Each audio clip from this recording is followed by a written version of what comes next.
And for the 0.0002% of participants who will ever watch this, I don't think it's going to be a problem. I can see it now. Okay, great. You see it? That's fantastic. Yep. Okay. So yeah, I think maybe just for kind of our benefit, if you guys want to introduce, we've got a sense, I think, of everyone's kind of roles at Prairie Homes, but just travel background experience. Matt, I know you've familiar with Choice a little bit, but I think Mark and Bryce probably haven't had a chance to hear much about your background with Choice, and just quick intros and kind of what got you guys on this trip. It would be great. Yeah. So we grew up as a family going on expeditions. I went on 4. Set my wife and oldest daughter on one 2 years ago to Guatemala. So we kind of have a sense of what the expeditions entail, what the travel's like, what to expect when you're in the village. And I've just had a great experience with it. So we're excited to take the next generation down and kind of keep that going. In your years, remind me, have you been to Mexico? Yeah. You have? Yeah, we went to Mexico 3 times. Okay, so those are your early ones. I mean, yeah. How long ago is that? 15 years ago? Longer than that. Wow. Yeah, I was back. We went to Bolivia in like 98. Yeah. The last one I went on. Oh, really? Wow. So 2004. So yeah, it's been. Yeah. So before that, we did all the Mexico trips. Kind of the same Nice. era. As, Yeah, my first one was 96 with my oldest son. Oh, really? Yeah. And then Yeah. Bolivia 2005. So that was the area, early 2000s. We did quite a few. Good. Oh, you guys can swap war stories from the Yeah. mid-90s. Well, some things have changed and some things have not. And that's the nature of the work. But yeah. Excellent. And Jeff? I have never been to Mexico other than just crossing the border in Arizona. So this will be my first time going there. My daughters, we haven't traveled a whole lot, so this is Much outside of the country before? no. Okay. First time I got a passport was just 3 years ago. Okay, cool. And that was to go where? That was to go to Denmark to my daughter from a mission. Okay. So this will only be the second time. All right, you're going off the deep end then. Like it. How about yourself? Brandon? So I've done a little traveling outside the country, but not extensive. I've been in more of the vacation spots in Mexico, Mazatlan and Puerto Vallarta and Cabo, but never anything like this. Never. What do you mean, not a vacation? I don't understand. Yeah, I mean, I don't if you understand. see the conditions, you're going to be. Didn't you see your room with a view is demoed out right over there? Bring your own 5-star bag. I didn't think the zip line was included in this. Yeah. Yeah. Maybe some zip ties. Yeah, okay. And Donna, you'll be joining us. Yep, I've been on, this is my 5th, something like that, between Mexico and Guatemala. I'm the only one of the Camerons that come in that only speaks English. So I don't do the interpreting. I just kind of scurry around and help wherever they need help. My gut says that you do some interpreting even when he's speaking English yeah. between Yeah. Mark and other people. Yeah, I think make that's no probably mistake. like a standing role Yeah. that you have. That's great. Well, I'll introduce myself. Sadly, I will not be joining you all, but my name is Jordan. I run the expedition program here. And so I've been to Mexico countless times and have worked in development for a number of years, mostly back out east in Washington, D.C., and came back to Choice here this last year. And that's largely because I'm a big philosophical and practical supporter of Choice's approach to rural community development. And you guys will learn all about that in a kind of a firsthand, transparent way when you get there. But that's what brought me back here. So I feel like I have the funnest job in the world.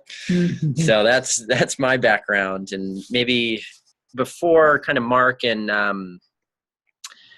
Bryce introduce themselves, I will just mention, so part of my job, obviously, we have a lot of trips every year. We'll have about 22 this year 30 next year. So it's a large program. And so we have a great pool of expedition leaders who've been a part of the choice community in a variety of capacities for, in this instance, decades.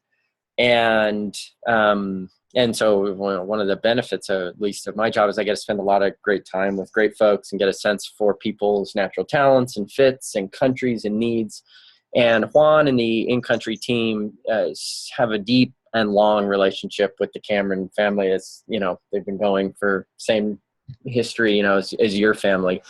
And so you guys are in great hands. And when we started to look at a trip this fall, both Mark and Bryce, we spent a lot of time recently at an expedition leader training and just couldn't have asked for a better team to come down. So you guys are in, I think, our Mexico team's best hands, which is great. And so happy to have them come. I'll let Mark and Bryce kind of individually maybe introduce themselves. But Well, I'm Mark Cameron. I've been at this now for almost 20 years from our first expedition. My wife was able to join on the last several. And we have 4 boys, all of whom have participated. And Bryce has been the most active participant. He speaks Spanish. He's lived in Mexico for a while, and he's also just a boatload of fun. So he and I have teamed up, and while we're happy to go with other people, we actually prefer to go together because we have so much fun. So we're really... I will add one thing on this, just so you guys are like, oh, well, there's no family drama here. When I was connecting and introducing myself and kind of learning about them, I spoke independently to Bryce and independently to Mark and was like, and I was like seeding this, and it's totally rooted in like my own relationship, I'm sure, with my father. But I was like, obviously Mark's going to be like, because I was like, would you ever like to lead a trip without your son? That's an option. You guys are both independently phenomenal leaders. And of course, Mark was like, no, I love leading. And I'm like, big surprise. But Bryce, your dad's not here. Between us guys, like, you want to spread your wings a little bit? And Bryce was like, I'm happy to, but honestly, I would not rather lead an expedition with anyone but like my dad. Like, we are the best team. And I was just like, sorry, come again like that. You voluntarily want to do this again. So epic team too, and independently just phenomenal leaders. Bryce and I had a sleepover last night in his apartment in San Jose, and we're up till 2:00 in the morning, and he dropped me off at the SFO airport today. So we really do have a blast. Epic teams. So with that, I'll let Bryce maybe introduce himself. All right, can you guys hear me okay? Yes. Yeah. Good. So I'm Bryce. I'm the 3rd son, living out in the Bay Area currently. They may describe me as fun, but I actually am a public auditor, which has got to be the most dull job ever created. So I'm here at Yahoo's headquarters right now in a conference room calling in. So appreciate the patience with the call in. I have been on 6 expeditions, 3 to Mexico, 1 to Bolivia, and 2 to Guatemala. So this will be my 7th. Very excited. Love going with my family. So fun to be with mom and dad. Recently married. Lived in Houston as a missionary, learned Spanish or Spanglish there. So that's a little bit about me. Super excited to come and meet all of you in person. So. All right. Thank you. Well, good. With that, I'm going to just do a quick, here's stuff we're going to talk about now. And a lot of this is going to be just open Q&A and kind of navigating some content. But before we do, quick overview on just the choice model of development. We've been around since the 80s, started in Bolivia, have now teams in 7 countries, which you can kind of see here. Historically, we also had some presence in Vietnam. So in each of those teams, it's kind of the same model going on here, that we have an in-country team that's local and native to the area, and they're really the development experts, and they have a variety of backgrounds. The team, for example, that you will all get to know, and I can introduce them a little bit here, just so that you're aware that this expedition will really plug into a whole team that, Juan is an agronomist by training. He's on the far left. You'll kind of see Juan here. And this is his mighty team of full-time staff and also a lot of veterinarian or agronomist interns. And so some of these folks and also new faces you'll meet in Mexico as well. And so what the team is doing in all choice countries is they're working on kind of our approach to what we consider leadership development. So choice is not just about one-off projects for communities, but choice would consider its primary goal training and organizing communities at a very local level so that the community can essentially go through this process, identify areas and kind of show commitment that it wants to change, that it wants to set goals, prioritize its issues. Choice and Juan spend a lot of time organizing communities, training them, helping communities navigate politics and land issues and water rights issues so that communities can collaborate and essentially execute what normally are public services everywhere else, right? What our government is able to provide in most, rural developing communities, clean water, very difficult to access. If it is, there's huge challenges and it's not everywhere. Roads, educational infrastructure. And in rural Mexico, a lot of that has to do with collecting and storing water. So we'll talk about different technologies. But Juan and his team will organize communities around that. The communities will put in their own time, their own resources in many respects. A lot of sweat equity, which you guys will all take part in seeing how that looks. And they'll execute projects and kind of repeat this cycle. Juan and his team at any given time are probably working with 20 to 30 communities, right? Most of these communities will never experience an expedition.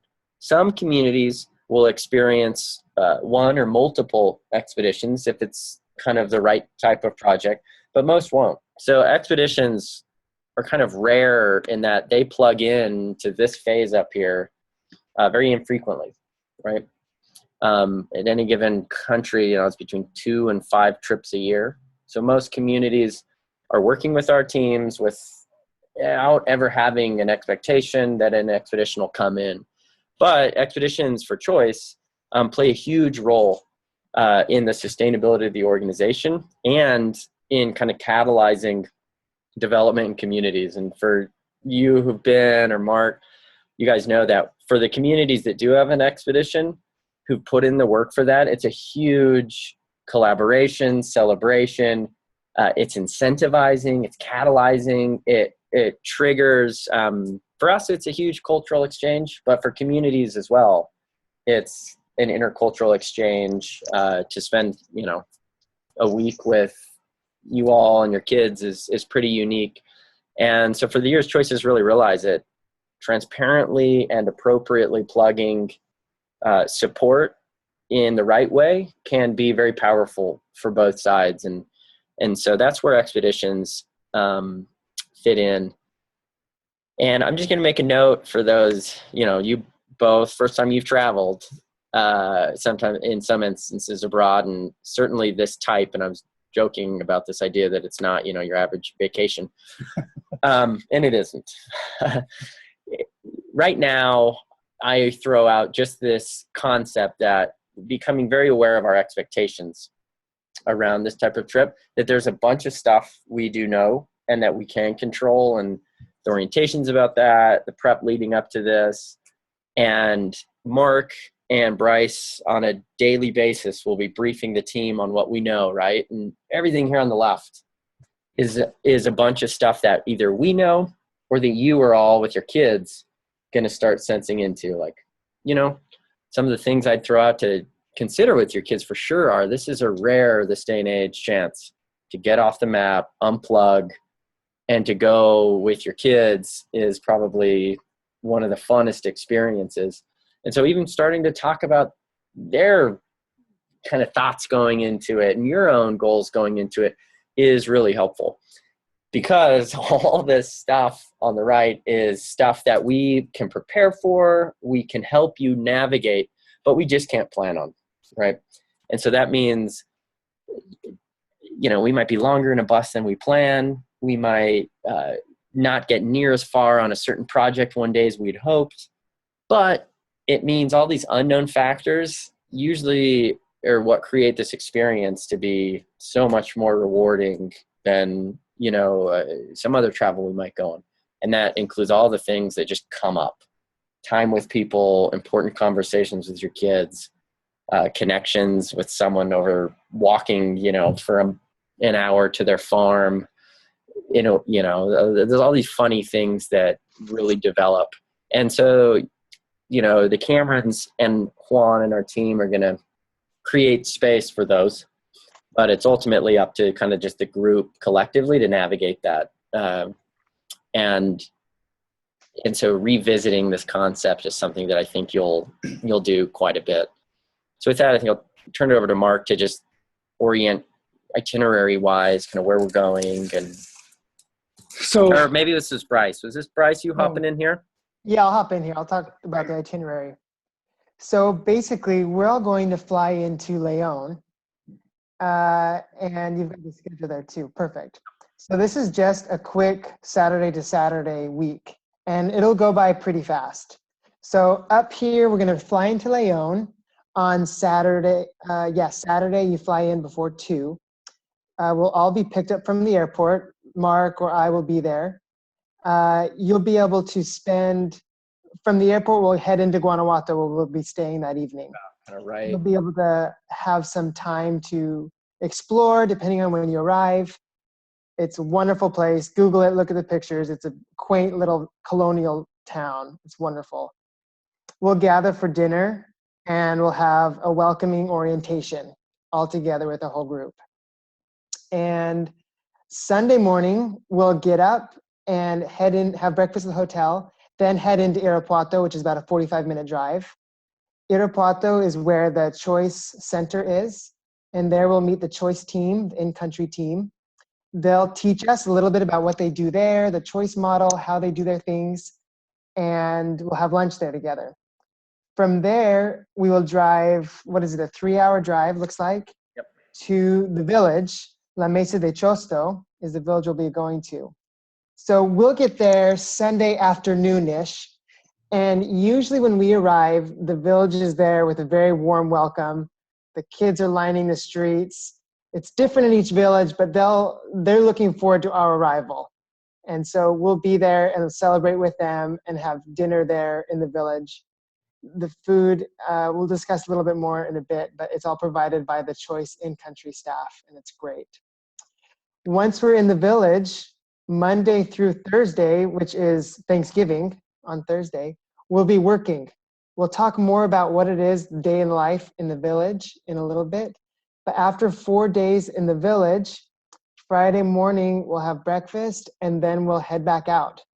3-hour drive back to Irapuato, or through Irapuato, I guess, back to Guanajuato, where we will clean up.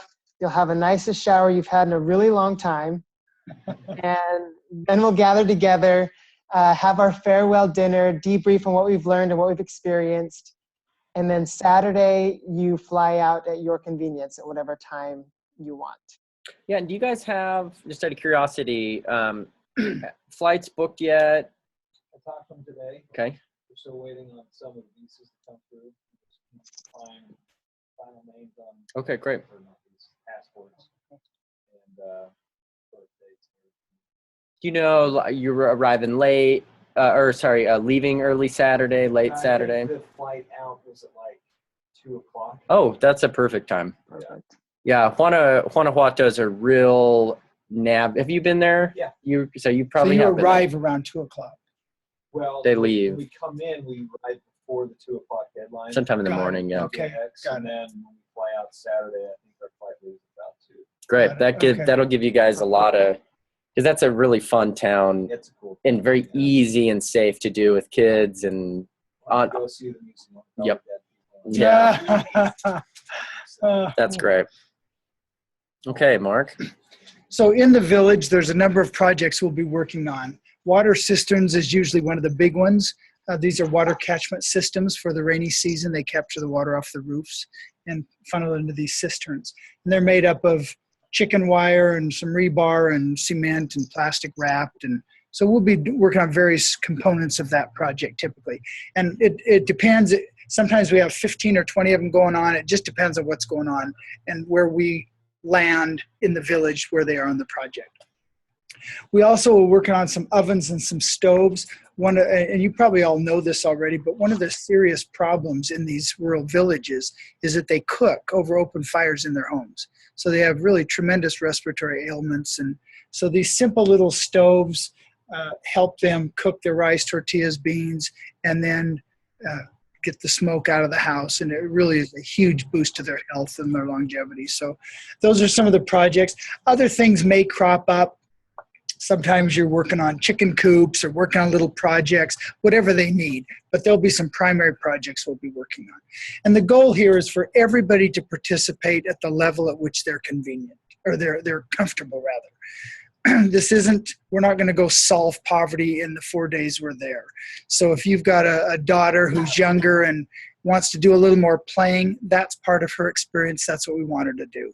Our experience is that people get into this and they really want to bring closure. They want to see something completed, and that's important too, but it's not as important as the experience they'll have. So we'll talk a lot about that in the village, but we mostly want everybody to participate at the level that they want to participate. Yeah. And that's really important to us. And then these villages, one of the most important components here is what we call the Women's Savings Box. This is where a women-driven project where each week all the women in the village participate, or those that agree and sign on to the program.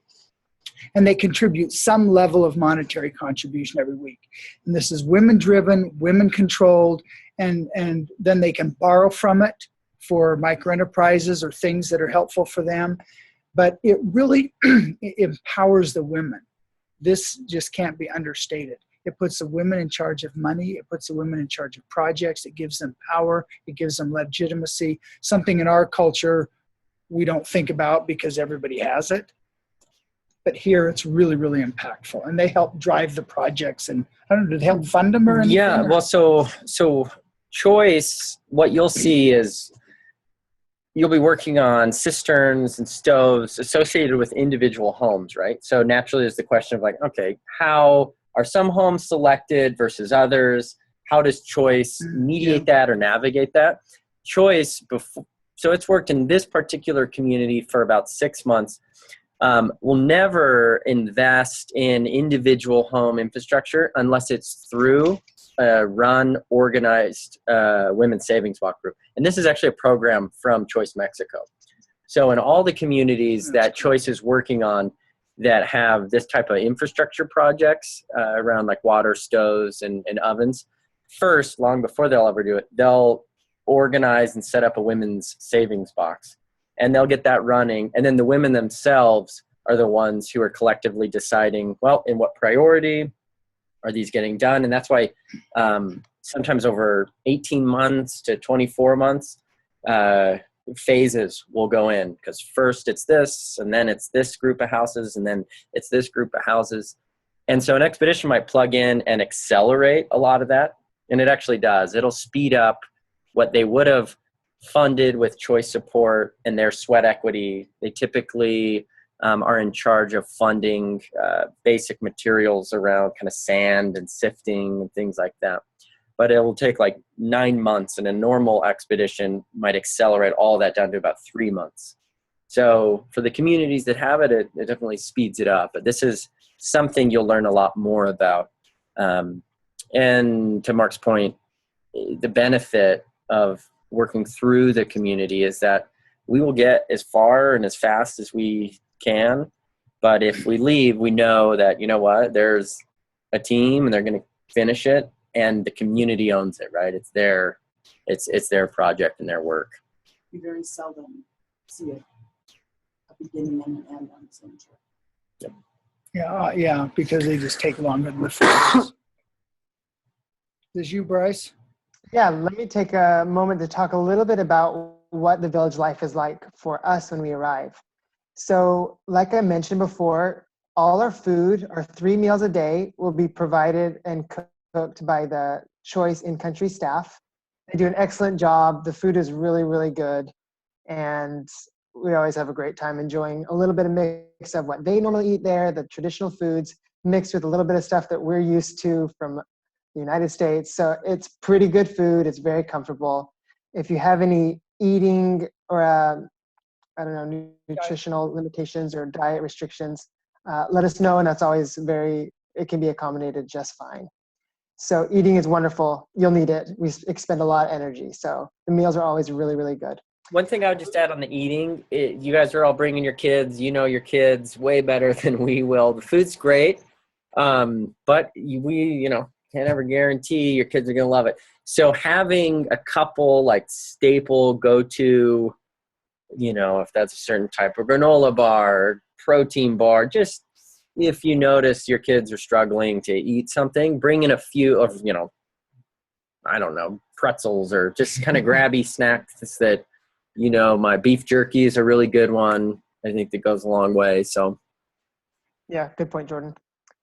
Living conditions. So we'll be sleeping most likely all together in either the church house or the schoolhouse or some sort of community center, whatever space this village has to offer. They always make it very clean and comfortable for us. So what we need to do, and it's included on the packing list, is to come ready with your sleeping bag, your sleeping pad, layers of clothing for if it gets cooler in the evenings, earplugs or whatever you need to do to sleep with a group.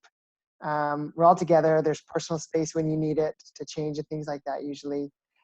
Bathrooms, they'll often have bathrooms that are open, little outhouse type things. It's very rural. Choice will set up one or maybe two of those in this area, and so yeah, it's a range of comfort there, but There's a range of comfort. Yes, it's a little bit out of your comfort zone, but it should be good enough for us for the 4 days we're there. Yeah, and just one point on this, they're working on this now, and when this is possible, it's a really awesome experience. But they're trying to identify if we can, in this group, have a few, because there's a couple smaller cohorts, 3 kind of groups, we can actually do essentially like a home share with some of the families that have, because one of the things in Mexico, you'll have a range of cement homes down to almost no home, right? And so some of the nicer homes will have kind of a cement floor with a dedicated bedroom or something like that they'll free up, to maybe have you and your kids in one, and they'll all be kind of close. So we're waiting to see what that looks like. And if it does work out, it's great, because it certainly can be a little bit more cozy. And you also get to spend some really good time kind of in those off hours getting to know some families too. So no, we don't need to bring a tent then? Tents at home? Or? No need for tents. Okay. Yeah, we'll let you know if anything changes, although our choice team has tents in country as well, but at this stage, no. In your packing, look at the packing. You bring, you check them on that. Right? Yeah. And that's not a problem. We get No.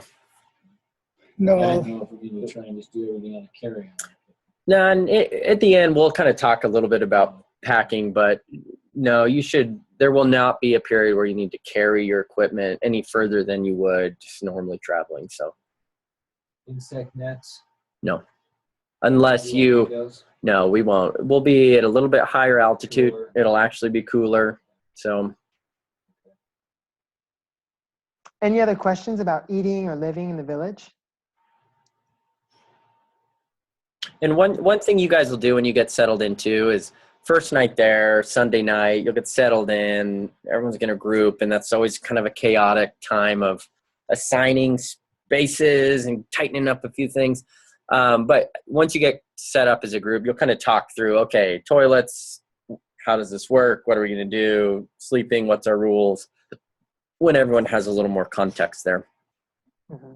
If your family has any special requests or worries, we can discuss all those before we get there, and then we'll be well equipped for when we know what the situation is, where to put people for maximize comfort, I guess. Yeah. All right, so working and playing, both of these are very, very important aspects of our trip. Like you was mentioned, we go in with a goal and we've got a project, but a lot of our time will also be spent playing with the families, playing with the kids.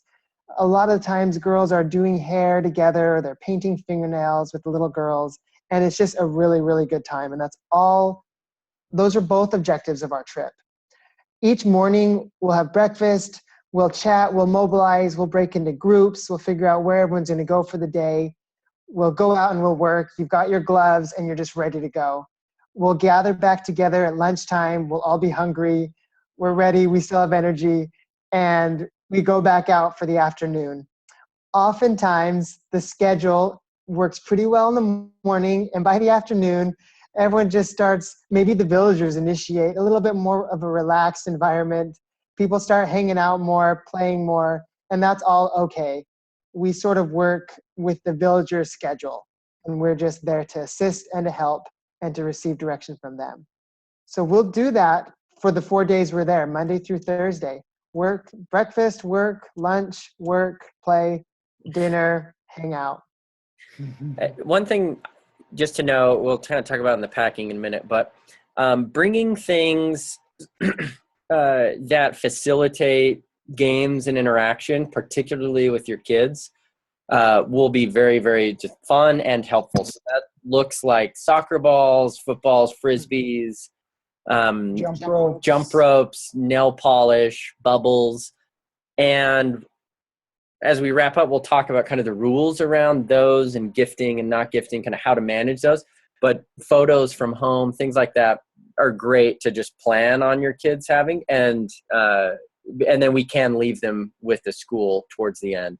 And so it's amazing how one, soccer ball or some bubbles around a home will just, open up all sorts of opportunities. So, and because of the language barrier, most of the time we're all communicating via a game of charades, right? We're gonna speak with our hands a lot and a lot of smiles. So all those things Jordan talked about really facilitate getting to know the villagers without English or Spanish. It's great. As far as learning and is there a question? Yeah, Spanish. Yeah. Spanish. Okay. So lastly, learning and celebrating. A lot of the learning that will take place, again, led by the choice instructors, the choice in-country team. They'll help us understand what's going on, the current state of the village. You can always feel free to ask questions when we're chatting together at breakfast, lunch, dinner, throughout the day. And the staff, we can all help translate, those who know Spanish, and we can learn as much as we want from the in-country team and from the villagers themselves. And it's just a wonderful time to get to know what it's like to live there and be part of the village. Like I said, when we arrive, there'll be a celebration probably as they welcome us. I don't know exactly, maybe Jordan knows what their Thanksgiving, clearly they don't celebrate the Thanksgiving we do in the United States. So it might just be a very normal day. However, it'll be our last day in the village. So I'm sure either Thursday or Friday before, as we leave, they'll have some sort of celebratory thank you, something going on. Yeah, it's kind of neat. Thursdays, which is usually the afternoon when, if you're in a group or expedition, you're leaving, getting ready to leave. And so it's always kind of the latter half of that day is usually you're crank through projects, but you're kind of already in a form of celebration mode of some sort. So I can't picture a better way to spend a Thanksgiving, because Thursday's kind of always a special day on these trips, and so really neat to have it line up this way. So yeah, I know Juan and his team, they always cook special stuff on that Thursday anyways. Normally there's a guy who spent time, actually, I think it was here in the United States like a decade ago, working in an Italian restaurant. And so they use one of their like mobile ovens to cook. He always cooks lasagna for and they usually own the whole community. But I think they may experiment with some turkey this year. Yeah, it's just always different. So a couple of things. Thank you, Bryce. There's a few things to keep in mind, and you're all leaders in your organization, so none of this is new news. But in the context of where we'll be, the first is just flexibility, particularly with our family members. You're going down there as a role as a father, or you've got your wife with you, the mother. And so we want to make sure the kids too understand that this may or may not go as planned, and help them sort of break out of their I'm the child mode and I'm a full participant in an expedition mode. And so this is sort of a random thought, but, maybe encourage them to unplug, encourage them to not have earbuds in the whole time, just to really engage. It'll be life-changing. But to remain flexible in whatever we do. This is their expedition, so we're not going to dictate anything. There are no rules around those things as far as we're concerned. But just to remain flexible. Some of the best things that have happened when we least expected them. And some of the things we most wanted to have happen didn't happen. And we just go with the flow. And it's always great. It doesn't matter. You just let it be the kind of experience. But like Jordan said, we're a fairly long bus ride. Sometimes it takes a little bit of time just to have people remain flexible, have a few snacks, be prepared for the unknown, and let us know if we can help. We don't want somebody to find out that they've had to go to the bathroom for 3 hours and nobody said anything. And that, we just don't want anybody to have a bad experience. So remain flexible. The other thing is mindfulness, just to be very aware of the circumstances and what's going on around you, and to watch out for other people, peers, family members, other participants, and even villagers. Just to see, is there anything we can do to make the experience better? Be aware of your surroundings, be aware of how you're feeling, be aware of your own emotions. If you're feeling yourself down a little bit, then let us know. Sometimes we may not see it. Let us know the group's feeling a little bit frustrated. Excellent. Help. We can help with that. Really, really important. Our goal as expedition leaders is strictly to make sure that you all have a wonderful expedition. Not necessarily a good time. We're not your cruise directors, but we want to remove any of the barriers that would keep you from having the expedition and the experience that you want for your families. So just being mindful. And then a sense of humor. I mean, goodness, we're going to laugh at ourselves. We're going to laugh at each other. We're going to be having bathroom talk right from the get-go. Here's how you use the squat pot. Here's how you clean up. Here's what you do with toilet paper. We're going to become very close very soon. But just keeping a sense of humor makes the whole thing so much more fun. Yeah, very, very well said. There are some rules, and these are very simple rules, but they're extremely important. No gifts, and you can see why. In our world of plenty, when you introduce a Frisbee and hand it to somebody, it becomes theirs. We introduce jealousies, we introduce ownership, we just introduce concepts that they may or may not be prepared to cope with. So no gifts. We can bring these things. We can always leave them with the schoolmaster. We can give them to the village elders. There's ways for us to give our stuff if we want to, but we just don't do it to individuals. So that's really important. No proselytizing. I mean, it's no secret here. We're a Utah-based organization with a mandate to go ye therefore into all the world. We just have to remind everybody that that's not our mission and choice. Our mission and choice is to eradicate poverty. And while we appreciate everybody's insights, this is not the time or the place. And I would also say that during an election season that happens to be as if to make quite vibrant. One of the points around that, right, is Choice is a non-denominational, apolitical, international development organization, and we have people from all over. And the idea is that we keep group conversations and experiences collectively just comfortable for everyone, right? And that we keep it kind of open to everyone. And so the grouping off, and so politics, faith and religion can sometimes be those things that start to paint lines.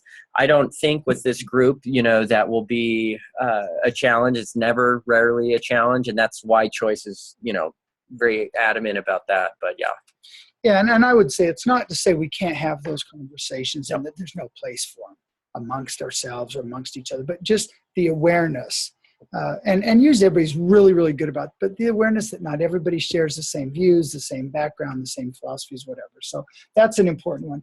And the third one is sort of something we don't think about often, but no promises.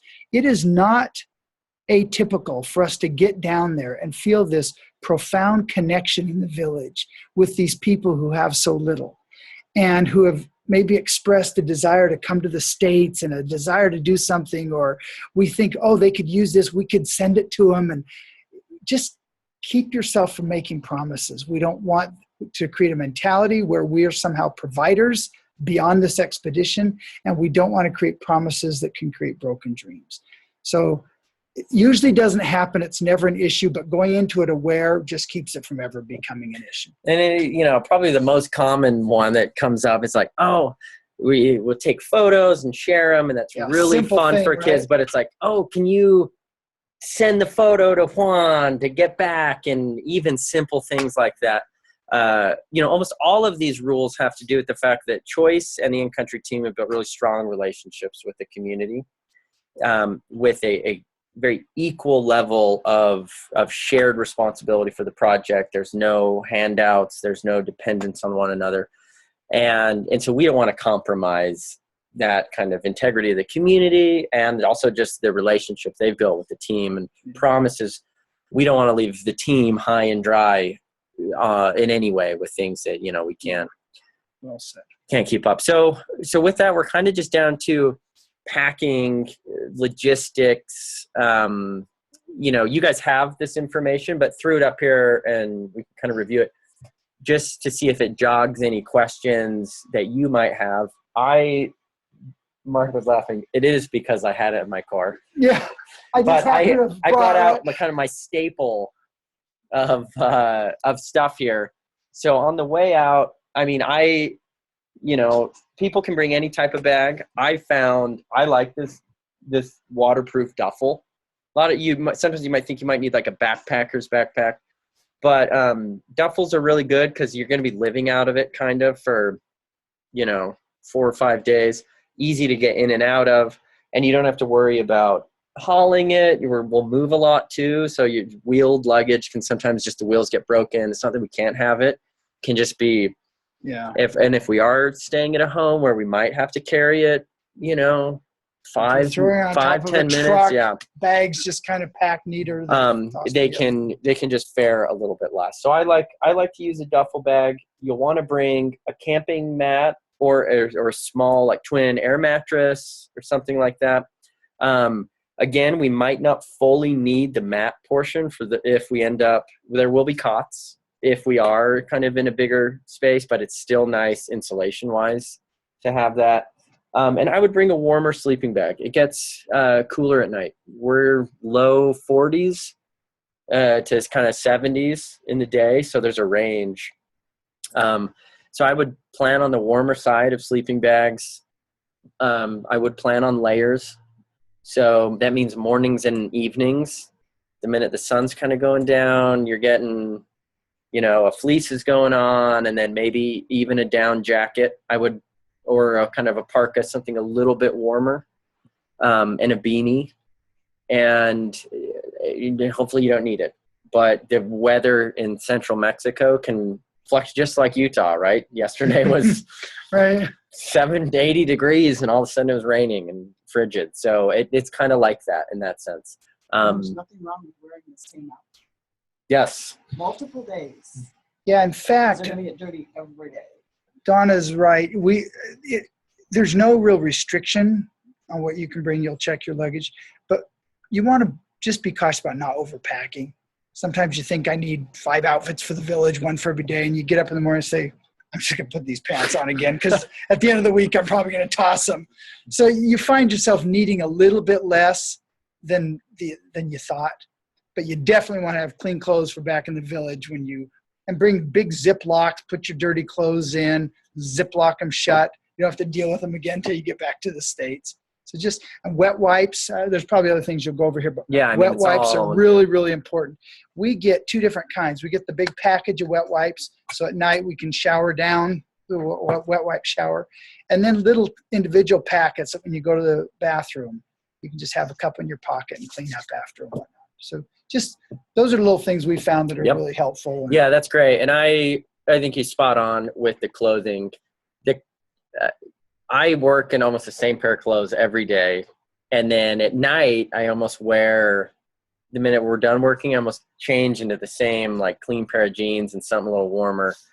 And I almost repeat that for like 3 days. So the couple things that you probably do want to bring multiples of, maybe even per day, would be, underwear, undergarments, thermals, if that's what you're using, or then like socks.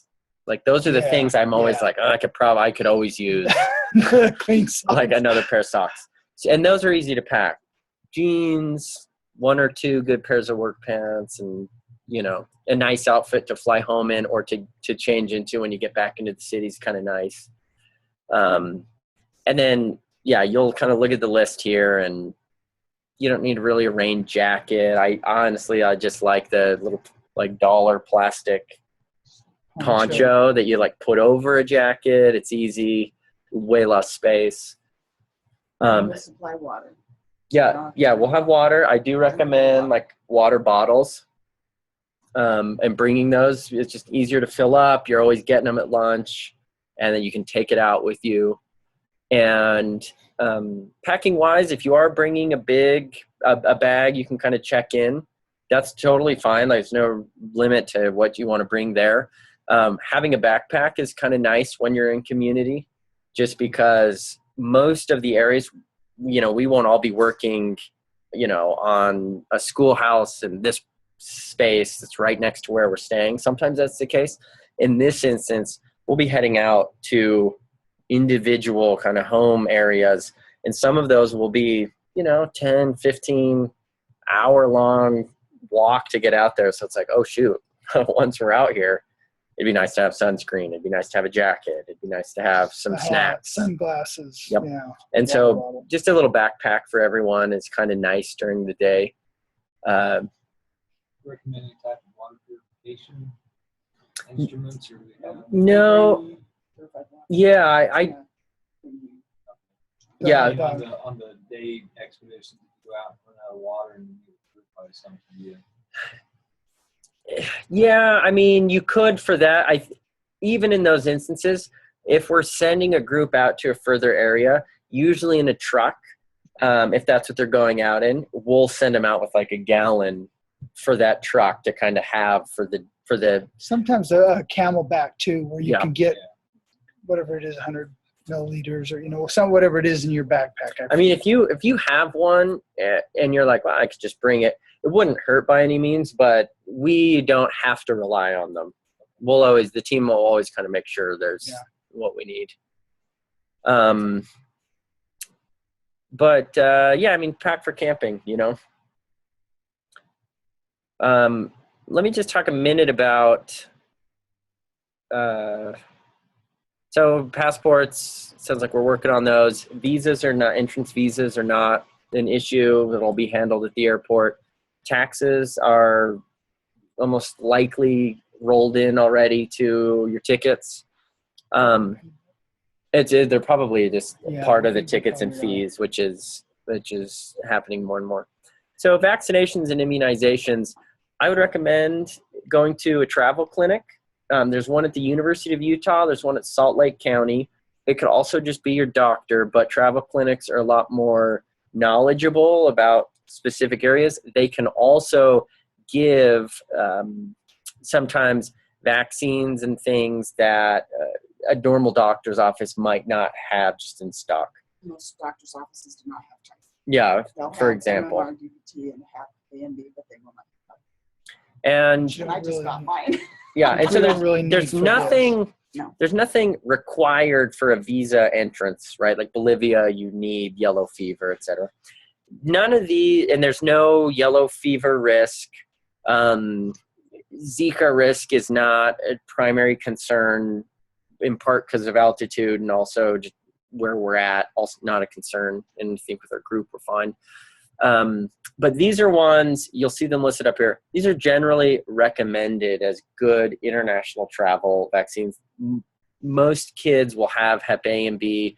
Typhoid is the one that, again, it's not a primary issue in the area where we're at. It's your individual call. I wouldn't necessarily recommend it, but I don't, I'm not on the record as saying don't get it.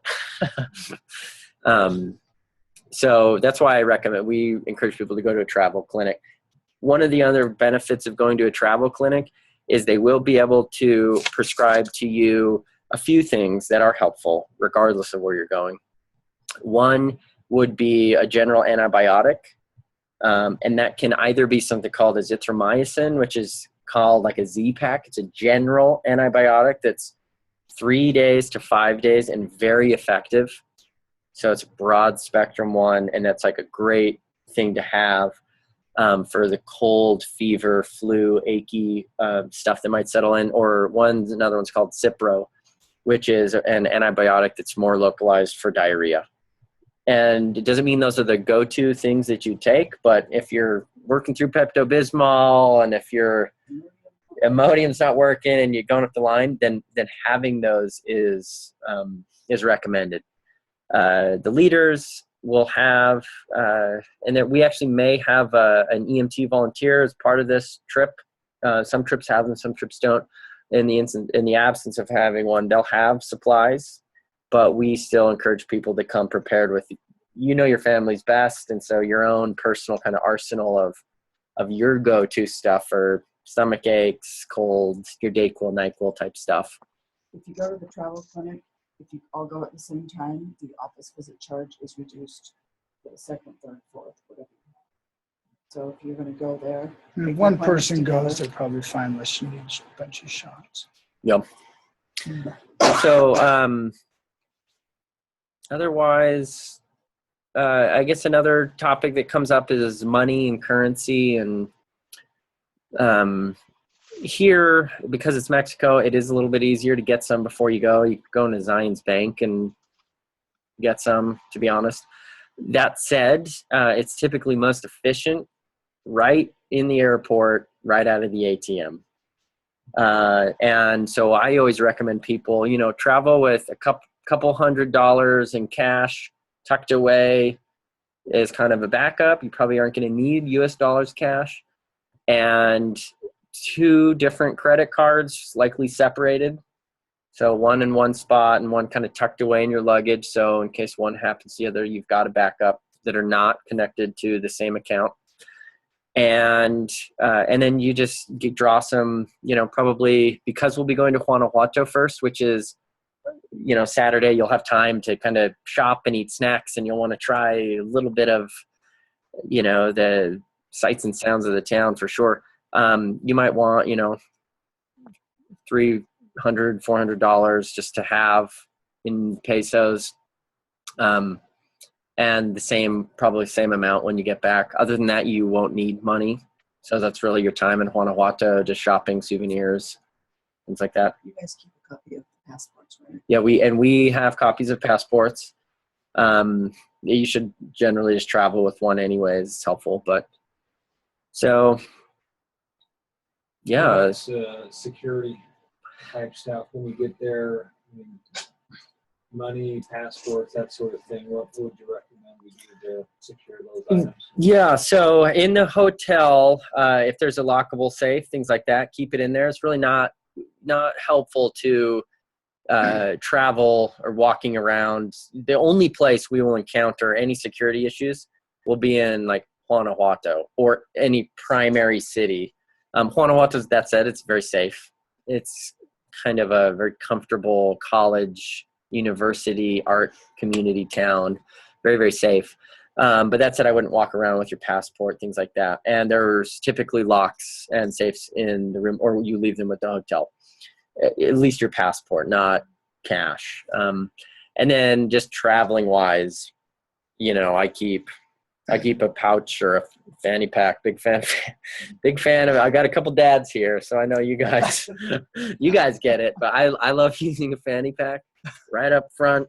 No one, no concern. And I keep always backup cash, usually US dollars and a credit card tucked away in my main bag, so that were I to lose, the day-to-day ATM card or cash, I could cancel all of that and have backup in a very different location. So Do you keep your cell phone and things with you during the days?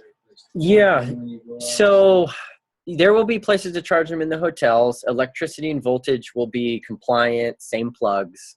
So that's great. In the community, there will be, in particular if it's homes, likely where we're cooking, chances to recharge there, or at least a generator. That said, I know nowadays our cameras are really our phones. So most of us are going to keep them charged just to take photos.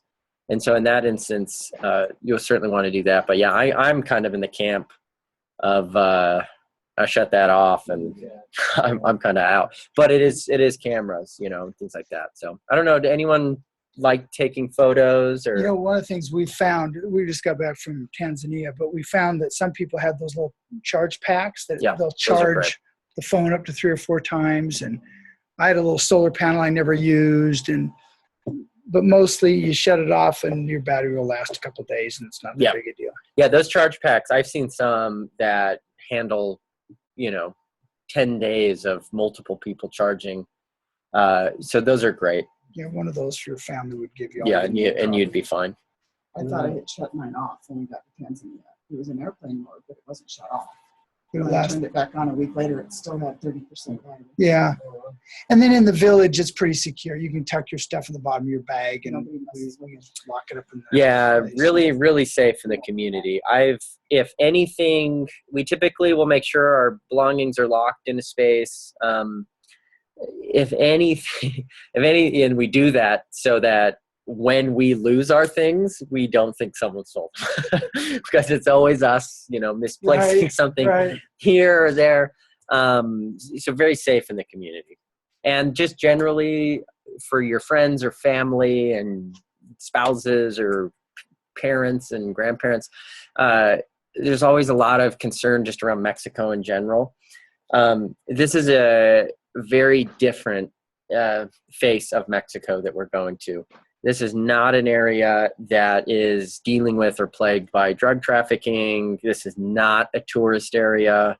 It's like Cancun or Acapulco where you've got thefts and robberies and things going on of that nature.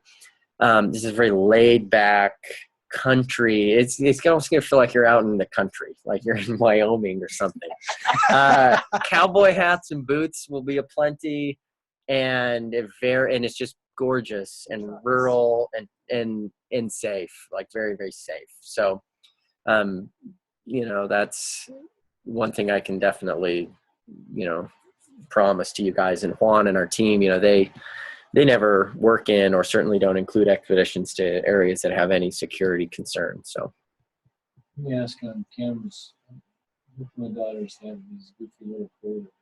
Would that be good to put in so they could give some pictures? So- to the villagers, or is that yeah, so the challenge there is those are big and bulky? and they're great, and it's actually like objectively it's an awesome, amazing, most kids they've not printed a photo of themselves, but if we can't guarantee one to everybody, then we don't do it, and that can become a challenge. So what is still fun though is an iPad or just your phone taking photos. Boy, you could sit for hours with kids.